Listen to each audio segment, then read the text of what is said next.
Protein precipitation is a method used to extract and purify proteins held in a solution. Large, complex molecules. Proteins generally have parts that have a negative electrical charge and parts that have a positive charge, as well as hydrophilic and hydrophobic parts. There is a tendency for proteins in solution to clump together and precipitate out due to the attraction between the negatively and positively charged parts of the molecules and the mutual attraction of the hydrophobic parts.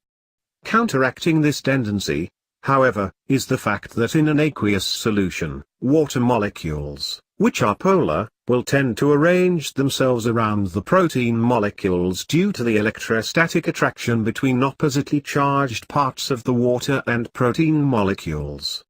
This results in the protein molecules being kept apart and remaining in solution. But there are various methods for achieving precipitation of proteins.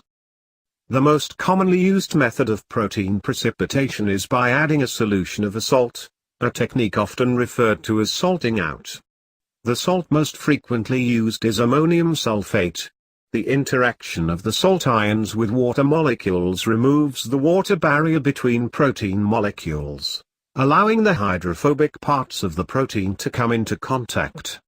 This results in the protein molecules aggregating together and precipitating out of solution.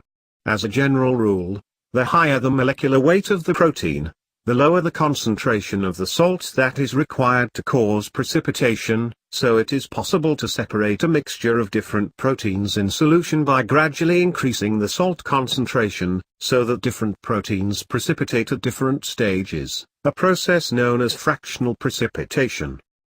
The solubility of a protein in an aqueous medium can be reduced by introducing an organic solvent.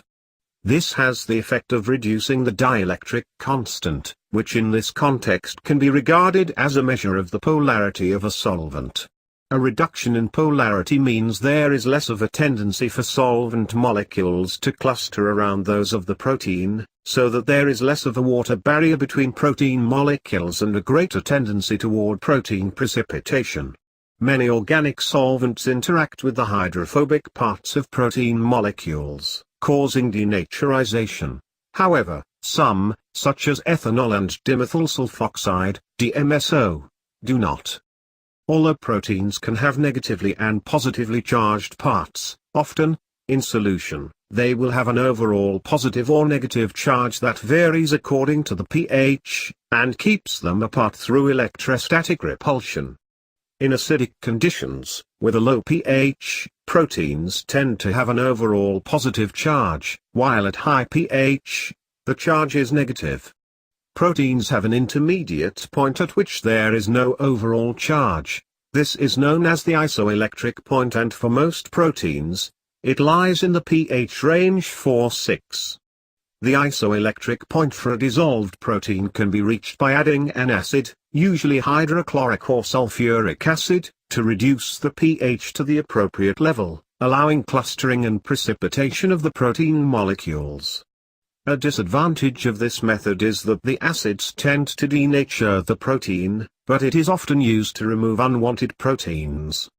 Other methods of protein precipitation include non-ionic hydrophilic polymers and metal ions. The former reduce the amount of water available to form a barrier between protein molecules, allowing them to clump together and precipitate. Positively charged metal ions can bond with negatively charged parts of the protein molecule, reducing the tendency of the protein to attract a layer of water molecules around it, again allowing the protein molecules to interact with one another and precipitate out of solution. Metal ions are effective even in very dilute solutions.